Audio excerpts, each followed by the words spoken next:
Hey there, welcome back to the channel. It's Jeff with Terrain 4x4 Adventures.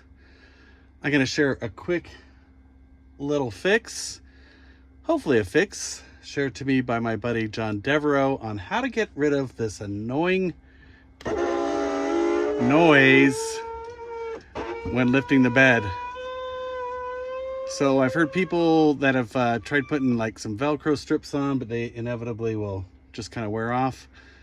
And so today we are coming to you with another solution, which is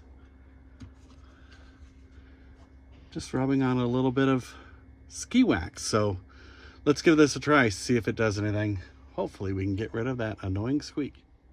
All right, so I've got the bed lowered to its lowest position, and I'm simply going to take the ski wax out, rub a bit onto the straps going up. All right, so I rubbed a bit of wax on each one of the straps. Took me just, I don't know, about 30 seconds each strap, so 2-minute job. And let's check out the results. Drum roll, please.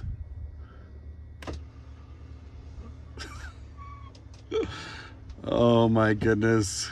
Why did I wait so long to do this? Oh, that's beautiful. Super quiet going up.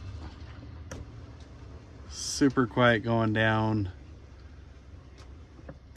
I think this, I'll have to look up and see how much this wax was. I think it was like 13 bucks or something off of Amazon. I'll put a link on the description for you guys. But there you go. Super simple fix. Get rid of that annoying squeak going up and down. Take care all. Hope to see you out on the trail sometime soon.